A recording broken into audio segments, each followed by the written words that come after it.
So we were just down in Florida. Yeah. It was nice by the beach. And me and my one buddy are like I couldn't live in Miami. Yeah. I couldn't live in Miami. Why is that? It's too comfortable. Okay. You know what? Someone has said that. Now, I think that is like a sick mindset in some ways. You know, like being able to wake up and walk to the beach, like it just, I don't know if I'm getting as much done. You know what I mean? I don't know if I'm accomplishing as much. And you come from that fast-paced life. Yeah, like I need some of that. Yeah, I feel you. Now, is it good to step away at times? Sure, but like I don't know. There's all different conversations. Too much comfort has always been like my maybe because I'm scared that I can just become super lazy and chill and I don't need anything. So it's like then I'm just not gonna do anything. So, but being in the city, I'm walking outside and like you got probably like a big time finance person or like someone making a ton of money. Then you got like an artist walking by, and then you got someone like smoking crack. Like I kind of like that. I feel you know what I mean? Yeah, it's realistic as well. Yeah, it gives you a different perspective of life, and you know, it keeps you on your toes. Exactly right. You never know what's up, and then you realize, all right, everyone's just trying to figure out and do their thing. So.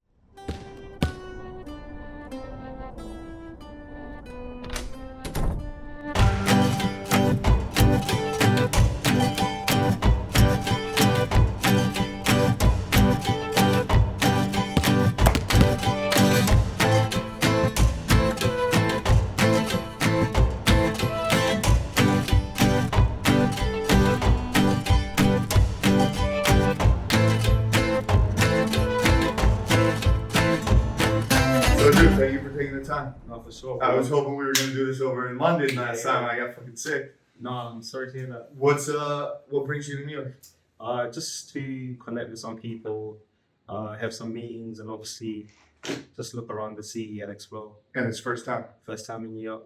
And you got here when? Last week Thursday. Okay. Yeah, so it was a nice flight, very easy trip. So productive. Very productive. Yeah. Productive in what way? I think in all expectations, you know, we got to meet the right people, connect with the right people, get the meetings done, but also just to explore the city. So everything was nice. And you came with friends and coworkers? Yeah, friends and coworkers. And we even managed to go to the Brooklyn Nets versus... Oh, you did? Game. Yeah. Nice. Yeah, so sick. Nice. That's very cool. Yeah, that was my actual first NBA game. Really? Yeah. Nice. Do you travel much? Yeah. In general? In general, but mainly in Europe. Yeah. So it's shorter, like either an hour flight or train or what have you. Yeah. And we first connected August, I think. Yeah, August. And then we saw each other in London. You were born and raised in London? No, I was actually born in Harare in Zimbabwe, so Southern Africa. Okay. Yeah, and I came over when I was about 10. Okay. Yeah, and I've been living in London since. Wow. So you came over with the whole family, or who came over? I came over with some family, you know, mainly my mom and my dad, you know. So you speak a couple different languages? I speak about 3 languages. Not as fluent. I speak Shona, a bit of Ndebele, and then English. And which is your native tongue? It's Shona and English. Yeah. So it's mixed, yeah. So growing up till 10, you spoke some English? A lot of English, yeah. Got so we kind of like mix our languages. Yep. Yeah. And before moving to London, what was life like back home? Your brothers and sisters? I got a younger brother. Okay. You know. How much younger? Well, he's 20 now. Okay. So yeah, 10-year difference. Okay. 10, 11-year difference. Yep. But it's not quite different, but it's also different. Different as in the culture. That's the main difference. That's what I want to like. What was when you were 7? Yeah. What was firing? Sports? Bro, heavily influenced by sports. Football is like a big thing over there. Football is a big thing. I've been a United fan ever since I was a kid. So yeah. So when you were 7 in Zimbabwe, United was the team. Yeah. You know, obviously David Beckham. Yeah, exactly. Late 90s. You know what I'm saying? You know, Sir Alex Ferguson was everything. You know, that was everything. Yeah. But yeah, football is like massive sports over there. Cricket is another big sport. Okay. Do you still follow it at all? Not as much. Yeah. Nah. What's the culture like around cricket in the UK or Europe in general? Is there some street like coolness to it? Obviously, that's like football's invaded that so much. Music, you see now, everything. Does cricket have any juice / does it have potential? You know what? It used to, but not as much. Okay. Because it's not like a team you can follow weekly. Yeah. You know, because the thing International is bigger, right? That's it. That's why. So rugby is probably bigger than cricket in that sense. Yep. You know, so football is number one, then rugby, boxing is another big sport. But yeah, cricket isn't as big in the UK. Boxing's like having a bit of a comeback because rugby, even from a fashion standpoint, rugby has had some like different inroads. Yeah. Obviously, the rugby shirt, Yeah, different sure. things, which was a big thing for Polo, Ralph Lauren. Yeah, and also you got the Six Nations, so that's quite big. That Yeah. helps rugby stay alive. Yeah. You know, but other than that, football is the main thing. You know, and Did you getting back to play the question- any football? Yeah. You know, football was like the first love. Yeah. I think that's for most people. You know, Yeah. Yeah. you're introduced to football and it's like you want to play for a big club. But Yeah. it never happens. You know, That's you too. You know, Oh, yeah, come on. Yeah. so it's like that. Yeah. You know. And so you were 7. You were watching a lot of football. Yeah. Music. What was the like music scene? Music similar. There's obviously coach with relevant music, Mm-hmm. you know, but that was never my thing because they were like more music that my parents and other people listened to. But we grew up again, American culture, a lot of jazz, soul, Yep. and then I got introduced to hip hop. Okay. So it was very similar, Yeah. heavily influenced by American culture because we consumed a lot of American movies, Yeah. TV shows like Friends. Yeah. So yeah. Got it. And did you make a lot of stuff? Because I'm always interested in artists, Yeah. people that put stuff out. Sure, for sure. And almost there's like making like a lot of times people are talented Yeah. when they're younger. They can play music, Yeah, for sure. they can draw, they can build sandcastles, whatever it is. Yeah. But then as you get older, it's kind of like, that's just like a little thing you do over here. You're not going to pursue that. You got to go learn math or science or something like that. Did you make a lot of stuff as a So kid? no, my first introduction to creativity was my father. He owned a printing company, so all the labels for like different products and supermarkets, Yeah. or school textbooks and report cards. Yeah. He owned a company that done the printing. Got it. So he had different graphic designers and other people working for the company. So that's where I got my introduction to design. Yeah, But I got it. wasn't into it like that. I just was just looking for more. Aware. He used to take me to work and I got to kind of walk around, get familiar with different machines and the binders, the guillotine casters and stuff. And that kind of got me interested in equipment and machines. Yeah. But I wasn't actually making nothing at the time, just inspired seeing it. and seeing things. And you got to see the the process, process of like, of everything, yes. okay, we need to Yes. make this textbook. Someone has to come up with the cover, Yeah, then yeah. it goes to this thing, and then you see the, The final thing product, that's made. yes, yeah. you're like, that's cool. That was really cool, yeah. So that was my introduction to design, you know. Yeah. And then that was back home. Yeah. And then you guys moved to the UK. Exactly. But even within that, I was always interested in design through watching movies. I'm a big George Lucas fan, so Okay. Star Wars was like the universe. I was Yeah. always curious, like, where do I see this in real life? You Yeah. know, Yeah. the spaceships, Yeah. the stormtroopers. Do you have a favorite character in Star Wars? Well, my favorite character is more on the design of the character. Got it. I like obviously Darth Vader. Yeah. You know, and I like even just the stormtroopers themselves. Yeah. Just because of the nature of the design elements of stuff. And do you think that some of that, because like when I think about the process that you saw your dad go through and the company go through, you're watching Star Wars. Yeah. First you have the movie, okay, the story, the whole thing. And then you're like, someone sat there and was like, that little thing in the background has to have something, or they designed 17 of the racers, Yeah. you know, or like, how do they have all these ships? So there's like the process to get to the world creation. Yeah, that really did pique my interest. And ironically, later in life, I found out how they done that through drawings. Yeah. That a lot of those things were done through realistic drawings and they shot hit a particular angle that made it look real. Yeah. So it wasn't actually a lot of real physical models. Yep. But yeah, that was crazy to learn. Yeah. It wasn't actually like physical models. That's sick. So you get to the UK at 10. What was that like? It was crazy, a bit of a culture shock just through like the education system and how things are. Mm-hmm. So I managed to go into primary school, and then that was like my introduction into the UK culture, etc. And then and when did you then start making things? I think I'll say around 14. Okay. I had my first brand with my school friend. We had a streetwear brand. Nice. But it was crazy early times, mainly because the UK culture didn't have like a streetwear brand of its own. Yeah. So it's like 07, 08, 09. Yeah, 08, 09. Yep. So it was like, okay, we need to bring that over here. Yeah. There were like obviously some cultural relevant black subculture brands. Yeah. It was more like punk, right? Exactly. But streetwear, in comparison to like a Supreme, there wasn't something like that. Totally. You know, yeah. Or even something like a Dolphins, or like a Palace. Yeah. You know, there was obviously like established brands. Palace, I would say, is one obviously, but nothing like culturally relevant in that sense. Makes sense. But that's how I got introduced into like designing my own. So what was the name of that brand? It was called VMU London. Okay. Yeah. So the brand was VMU, you said? Yeah, VMU London, yeah. When do you know when you went to VMU? Because that's off your last name, right? Yeah. So my friend literally was like, let's think of a name that will stick. And he came up with it. He just said, let's take away some letters and have something that stands out. Yeah. And, it's easy for people to remember. Yeah. So you've had the VMU brand with you now for time. Yeah. 15 years or so. Yeah, exactly.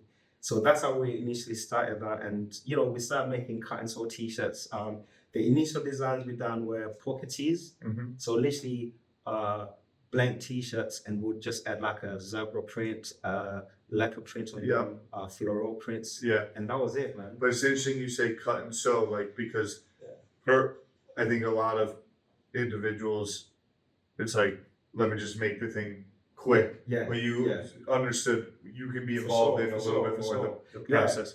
So obviously as a fashion, I'm a big fan of fashion. I've always understood different processes of design. Retail brands are different from haute couture or luxury brands. Mm-hmm. So I've always had an interest in creative designers. Going back to my film lab, I like to follow the creatives. So whether it's, like I said earlier on, Christopher Nolan, George Lucas, same thing in fashion. At the time, Riccardo Tisci was at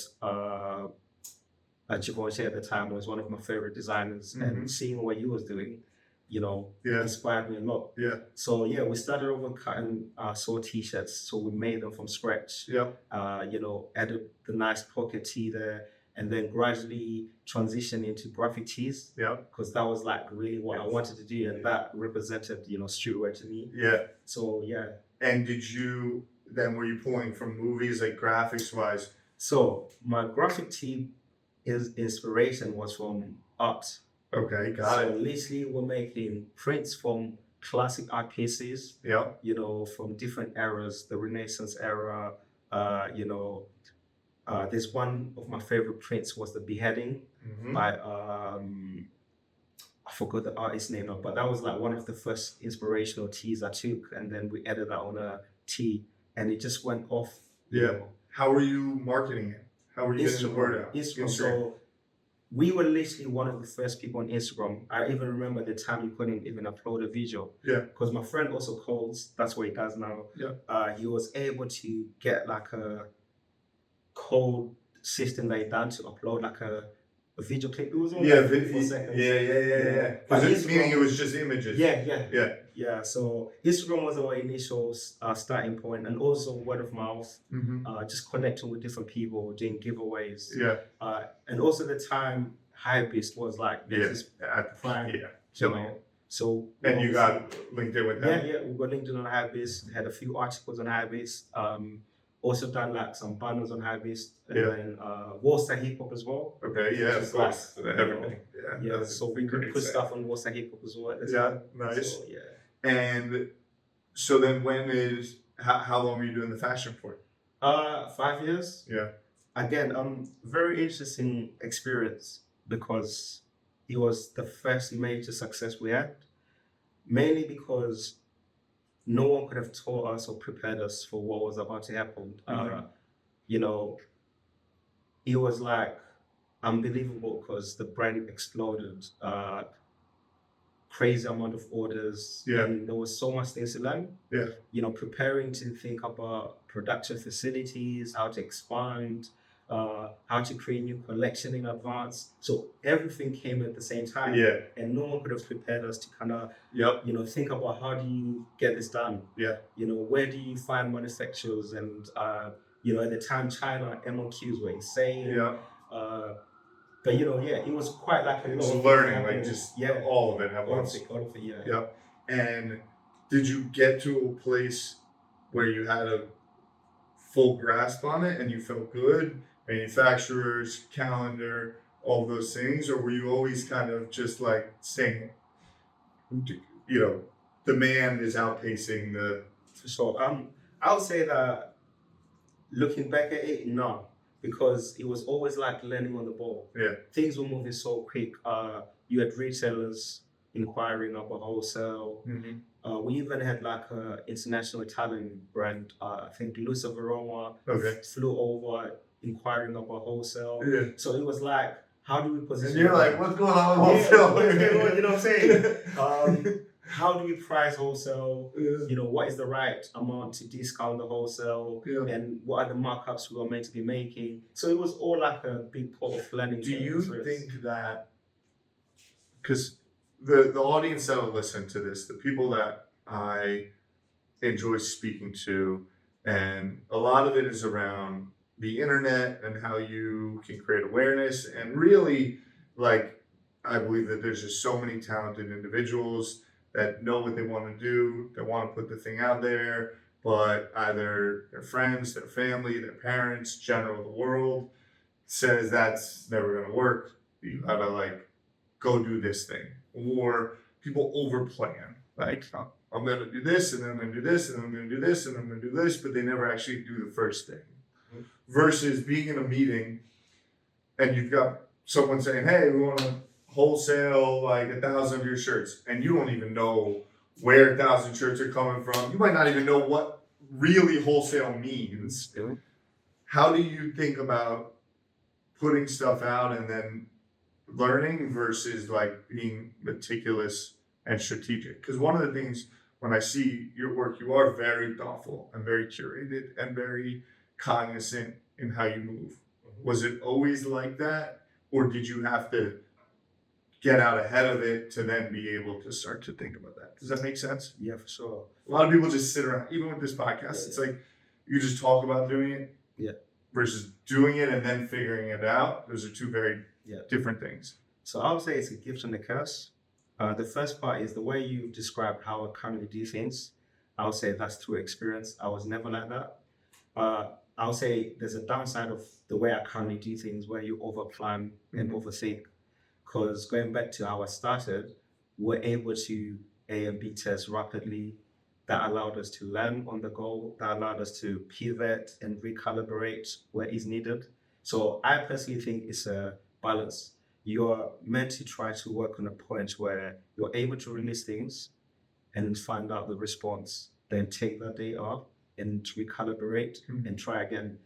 I think over planning kind of stops you from being able to execute things because you can never get it right. There's so many unforeseen things. So in my opinion, I think it's always better to try to learn on the go and always seek advice. I feel like at the time I had limitations on who I could have asked for where to wholesale. There wasn't too many articles. But through the experience and the way the game has evolved, there's now YouTube clips. You can literally see someone explaining A to Z, how it started the brand. So I think it's always good for people to do the research, ask the right questions, and always start small.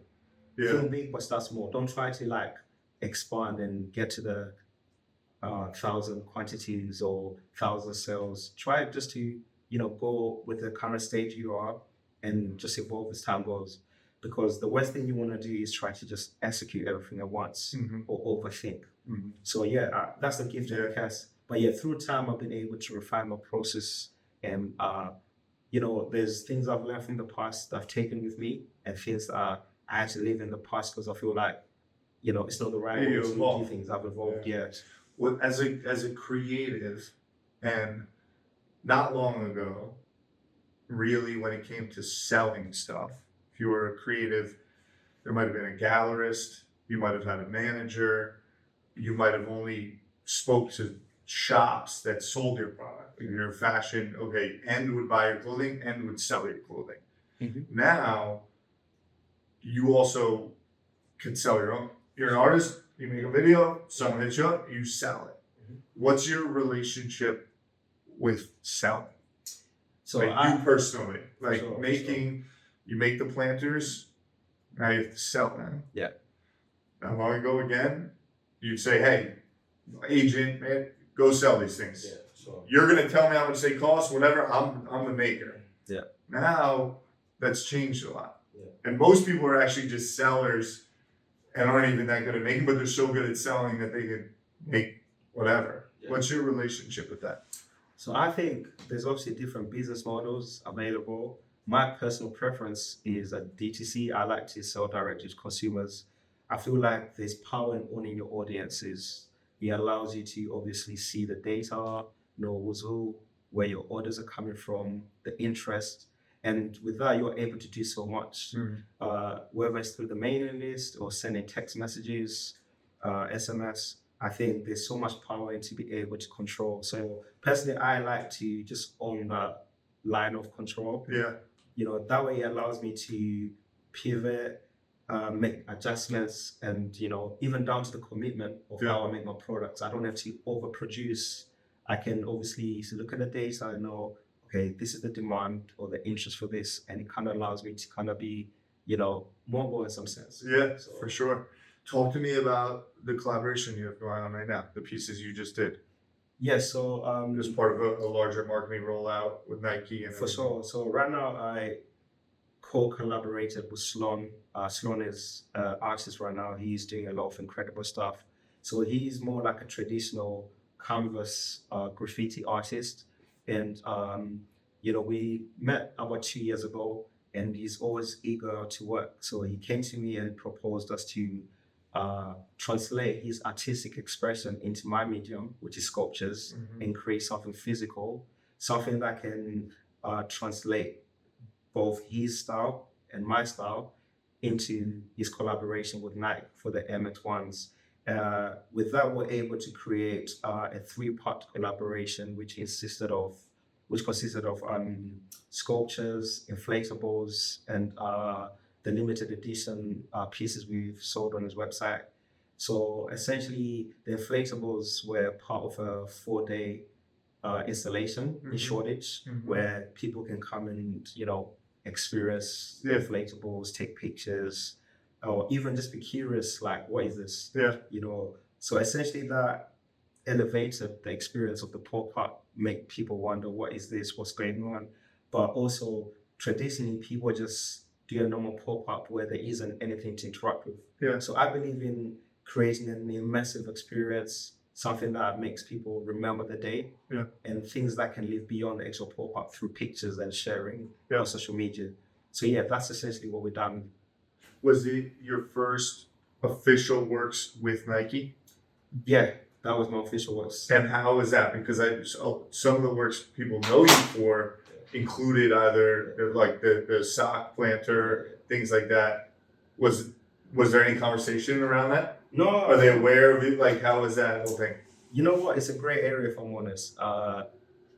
It's a great area because as an artist, there isn't like a technical or legal term that allows you to take an official asset from a brand, but it's more like you can take a design and put it in a different artistic expression, as long as it's not directly infringing brand, or the brand doesn't actually do the same product.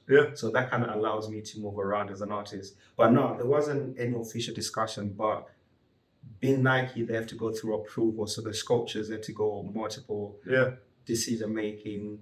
They had to make sure the logo placements living up to their standards. Yeah. And obviously that allowed us officially to be able to do that. So, Yeah. No, I just think it's super cool, and it's almost like a early full circle moment in some ways, because there's two ways to look at marketing, and myself, what I've learned so much from Gary V, the guy I work with, is like, the more you put out, and now anyone can market for you. So you make the inflatables, that's a big moment. Anyone can be walking down the street, they take photos, they share it out. Again, 15 years ago, not possible. for sure. Couldn't do that. Absolutely, yeah. Hypebeast would put it in their magazine, the local newspaper maybe, and then only people would just see it.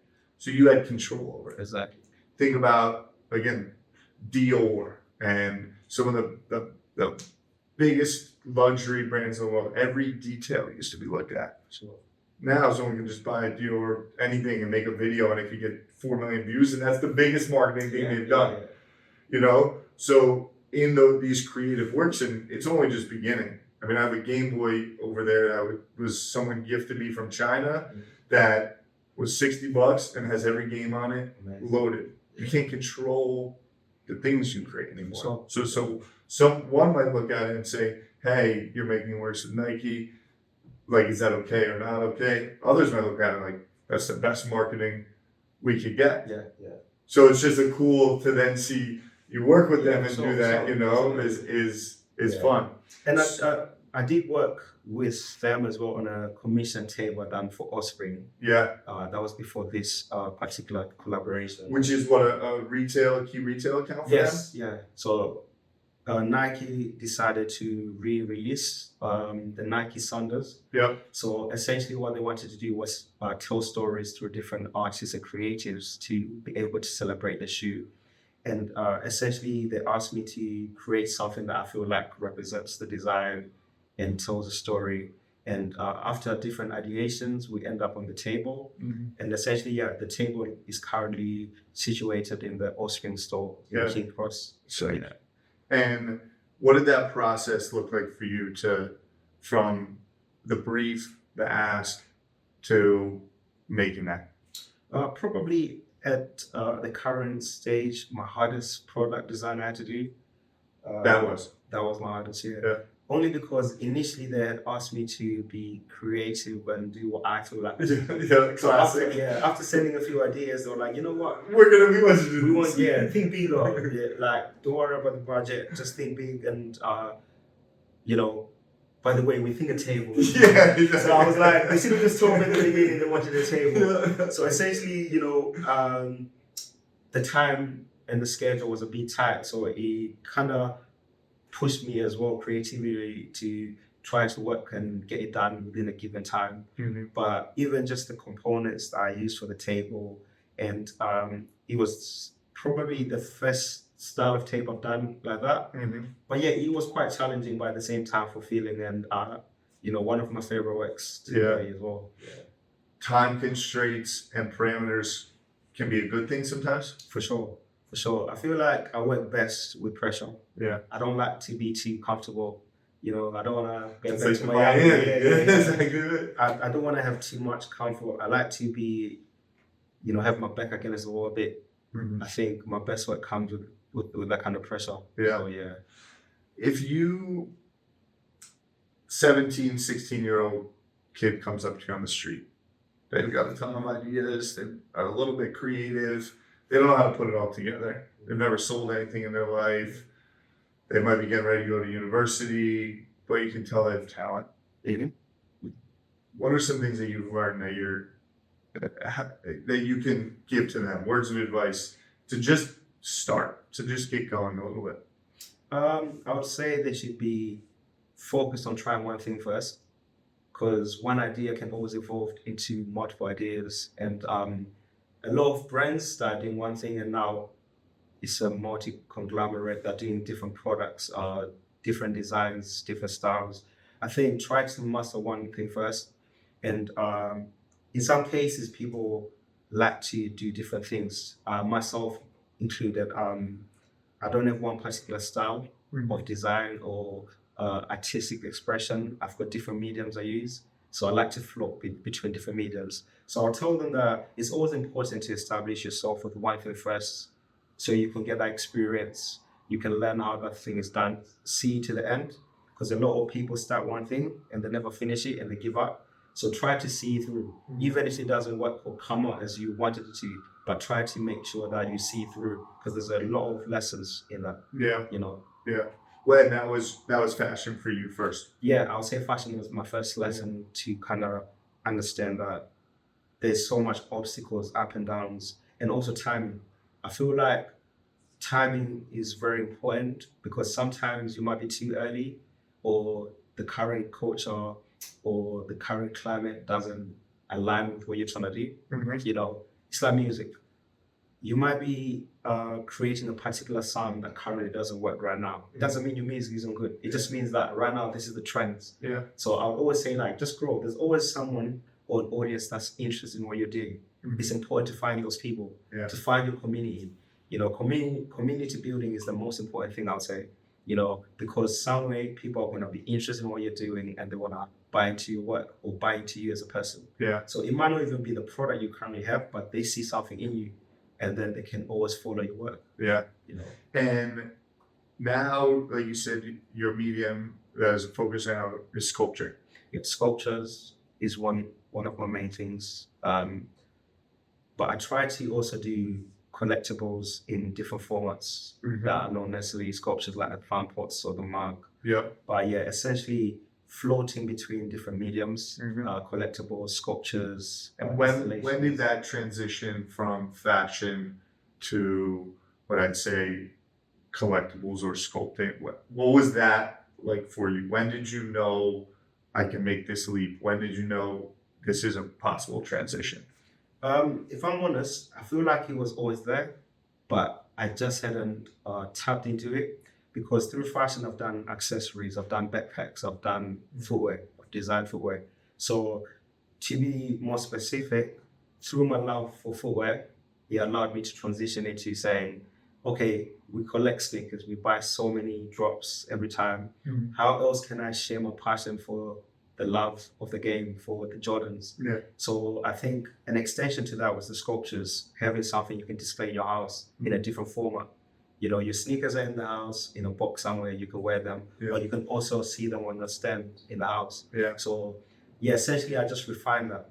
And through the pandemic, that's where I was more focused into refining objects. Yeah. You know, staying in the house, thinking, okay, I'm spending more time in the house. How can I make it even more personal? Yeah. And yeah, that's where the objects and the sculptures came from. Do you ever get nerves or anxiety about putting stuff out? Always. Going back to your earlier question about the process of how I release things compared to at the start, I feel like at the start I was more careless. Mhm. I did not care as much. I was like, you know what, let's bring it out. Yeah. And if I'm honest, there was so much joy in that, because you didn't have to worry about eyes on you. And also, you know, you got to get feedback naturally. But I feel like now I kind of think a bit more, Mhm. because I'm trying to refine the designs and make sure that the art actually speaks a particular tone and Yeah. aligns with what I'm trying to do. Yeah. So I do get nervous quite often. How do you work through that? What's your process to? Do you ever really know? Okay, Yeah. I feel good about it. Yeah. Are you ever caught like I'm not sure, but I feel good about like So I've got crazy amount of archive, I've got crazy amount of works I've done. So I would say right now I'm on a 50-50. 50% have been out, but there's a crazy amount of 50% that hasn't been out. But I'm trying to increase. So I've committed to say every month I'm gonna release a new original piece now at the end of the year, starting this month. nice. So that is the first thing That I'm gives gonna you do. that pressure. For sure. That gives For you sure. that parameter. I have to do it. Exactly. And then the other works I have, I think it's timing. I feel like last year I couldn't have released some of the products I have now, Mhm. mainly because I'm conscious with the audience. Mhm.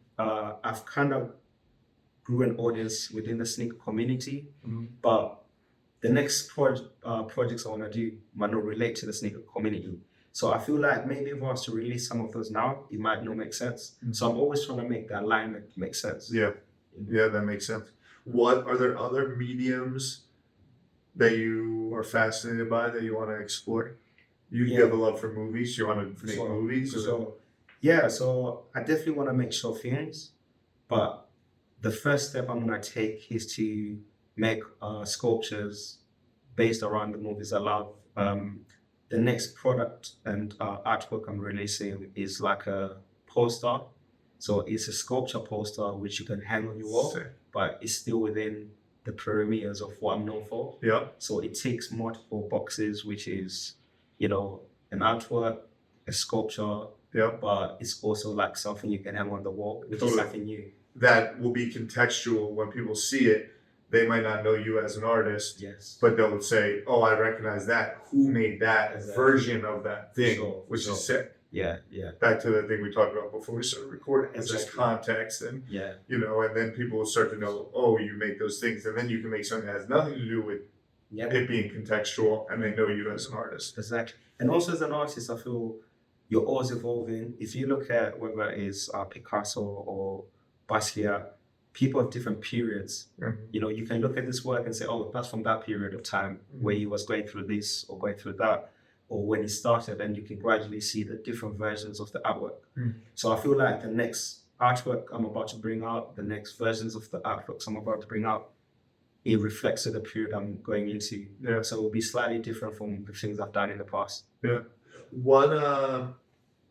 What's like a week like for you? Like when you go back, are you in your studio every day? Are you waking up and thinking about making? Do you go through periods where maybe for 10 days you're like really honed in on the creative, and then go to kind of the marketing and sales, and then just some time for inspiration? What's kind of like, I don't ask a day because sometimes the day is like, but like, what's a week like? I think it varies mainly to you just kind of touch some of the areas. There's like a design day, where I try to at least do a design a day. It might not be like a fully conceived idea, but I try to design something. I've got designs where I've left from last year that I might pick up 6 months ago, just to kind of keep it going because I couldn't complete them yet. Then obviously the marketing side of things, kind of thinking about positioning the brand, the studio, and then meetings, discussions with collaborations, because I also run a studio that facilitates my artistic creations, but also other people's creations. We produce other people's work. Makes sense. So, that's one aspect of it. But mainly it's just about constantly trying to evolve. Right now I'm focused on a lot of collaborations because, some opportunities have arisen. Amazing. Yeah. Do you have a dream, like, not so much collaboration, but even living word from the past, just collaborator or artist that's really inspired you that would be fun to just work with? I try to create and work with things and people that reflect the things I like. So brands that I wear every day, movies that I watch, creators that I respect their work. So what are some of your favorite brands? Keith is one of my favorite brands. Supreme. Yeah. So I'd love to work with Keith. Yeah. I would like to do something with Keith. Cool. Nike, obviously. Yeah. I would like to do something with Nike. Do you consider that you've checked that box, or like that's an ongoing journey? It's an ongoing journey. I've got like a vision of maybe something I would be able to do with Nike. Yeah. Something unconventional that hasn't been done before. Yeah. Something that will represent my artistic style and also Nike's. Yeah. And also brands outside fashion. Yeah. I would like to work with technology brands.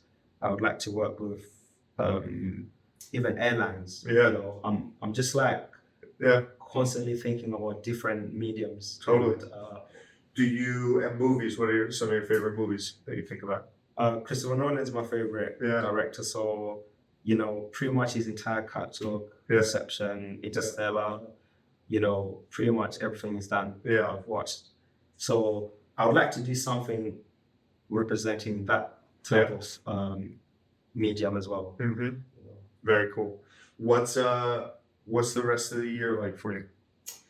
You mentioned you're gonna do a kind of release once a month. Yeah. So on a personal artist level, I'm gonna constantly evolve. I've got a lot of projects I want to work on as myself, the artist. So every month, as I've mentioned, I'm gonna release a new artwork. Mhm. I'm gonna release more collectibles. I feel like collectibles are very important and very close to my heart. So I wanna, expand on my collectibles. Did you collect things growing up, or Yeah, still? So right now, I'm collecting vinyls. Nice. A lot of vinyls. I'm a friend over there collects vinyls as well. Nice. Obviously, collectible figures. Yeah.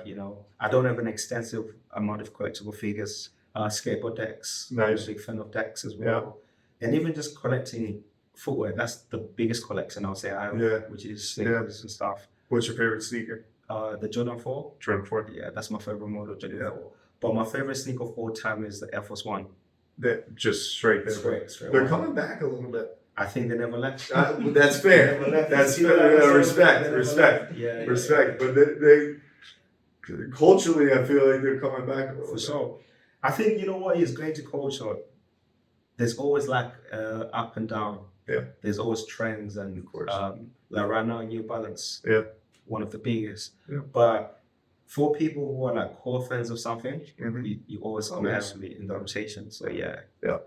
Yeah, for sure. People will be saying that about SBs. Like that's one of my favorite sneakers. It's just Dunk SBs, and they have their moment, and they pull back. Exactly. And their moment, they pull back. But if you ask the skaters, they've never No, stopped yeah. wearing them. Yeah, it's just a good shoe. For sure. And that's one thing, because you see that utility matters, Very, very much. Yeah. right? They say that because it's the best shoe maybe to wear while you're skating, right? So, And they get good use out of it. Yeah. And if you really take a historical lens to things, most things that then become trendy or culture or things just, oh, why is everyone wearing that thing? It started because it was just the best thing to use, like Arc'teryx, right? Everyone's Arc'teryx. Why did it get to that place? Because for the people that were outdoors and needed something, it was just like the best product for what it was made for. And then it becomes something that everyone wears for a reason that isn't even the reason. You incorporate utility in your works, like you even talk about just design around the home or the planters, a table. Is there something about utility that you like to incorporate? Or is it just by happenstance? No, it's very intentional. One of my favorite designers is DJ Rams. Yeah. Yeah. Nice. So he always speaks about function. Less is more, and I always try to make sure that my artwork has some level of function and utility in it, Mhm. rather than just it being an artistic expression. So pretty much, it's intentional. Whenever I design something, I wanna make sure that it's got some utility in it. Yeah. For example, the mug that I've designed is quite nice in design. It's an artwork.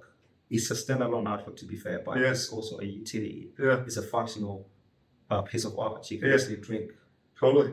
tea or Yeah. Someone comes over, they have their cup of tea, they're like, this. They know what a mug is, they understand a mug, and then it's elevated, and they say, who made this? Yes, absolutely. Yes. So yeah, it's quite intentional. I ensure that at least 99% or 98% of my designs Mhm. have some utility aspect to them. And that's something I try to incorporate every time. Yeah. How do you feel about Manchester United right now? Man, it's not good. It's No, it's not good. We're going through it right now, but I'm loyal to my team. Likewise. Yeah. Hopefully we'll come back next season. Yeah. It's quite embarrassing right now, but It's tough. it's tough. What do you think about it? My take is like, obviously you've got the brand. Yes. People, it's like back to, you have to keep the main thing the main thing. Sure. And so how are they actually as a competitive football team? Yeah. And I don't think that mattered for a long period of time. And like we're not going to pay Sir Alex Ferguson the fee and all those things. Like on one hand, some of that pisses me off because I feel like it's been all one or the other. Either they only care about selling jerseys and putting the brand in every country and the TV deals and everything and the jersey sponsorship and all that stuff, or then they don't care about it and now it's like we got to get the thing right on the field. But there's also a way to go about treating certain things. So, I mean, at the end of the day, you have to be good and you have to win. So what do you think needs to be done to make things change? Not spend that much money and not think about marketing. So, Right? I think a lot of deals get done because you have to keep up with the arms race. So how do you build it back? Have a great scouting department and buy on the low and set standards, come in, because you can create greatness. You don't need to go out and buy it. Manchester should be known for, we chose you, now you're going to come in here. What really, Mason Greenwood to me was like when I was like, wait, everything is wrong. Because you can't tell me that whether his acts, what have you, something like that doesn't just happen. He clearly was a hot-headed kid. But was he not getting the attention? Was he not getting the love? Was no one saying, hey, we're here to help you? We're here, you have these kids or it starts with the academy. You could go to any of these hotbeds around the world, get a bunch of talent, bring them to Manchester, put them through the program. They should be able to compete at the highest level. Instead, you go out, pay $100 million for this dude, that dude, what have you, bring them in and like act like if they're not good, we suck. That's why it's sad what's happened with Rashford a little bit. I think we've lost the culture, like you're saying. Back in the days, it was grassroots, academy players, class of 98. Yeah. But right now, it's like we're just trying to struggle to even maintain something. And put something out that we can sell elsewhere. Exactly. We paid $100 million for this dude. Now we're gonna sell him on all the tickets, what have you. Versus like, it won't matter. Just get great players, build them, build a culture, and then everyone will want to be a part of it anyway. I do think there's a tide to your point, given the new ownership structure. I think maybe next season we'll start seeing some them implementing new changes. Yeah. Still a bit concerning considering this season hasn't been, a reflection of that. But Totally. I've got faith. I think next season there might be like a change. Yeah, I think so too. There's also so many good teams there. There's so much money. There is, yeah. What 4th, 15th right now? Yeah, if Forest is like going to be Forest playing. Yeah, Newcastle. Yeah. These clubs like just got injected with a lot of money, but also culturally. So that's fun. I love it. I love football. It's the World Cup coming here next year. It'll be really cool. I'm excited for that. What's the one thing you'll take away from your trip here? I think there's quite a lot, but one thing I'll say is just the work ethic. I feel like people in New York and the people I'll be meeting and seeing, people like yourself even, the work ethic, you're locked in, focused, and always ready to make things happen. So, you're not like holding back. You're always like active, producing things, putting things out. So I think that's one of the important things I take from you. Yeah. So, what about you?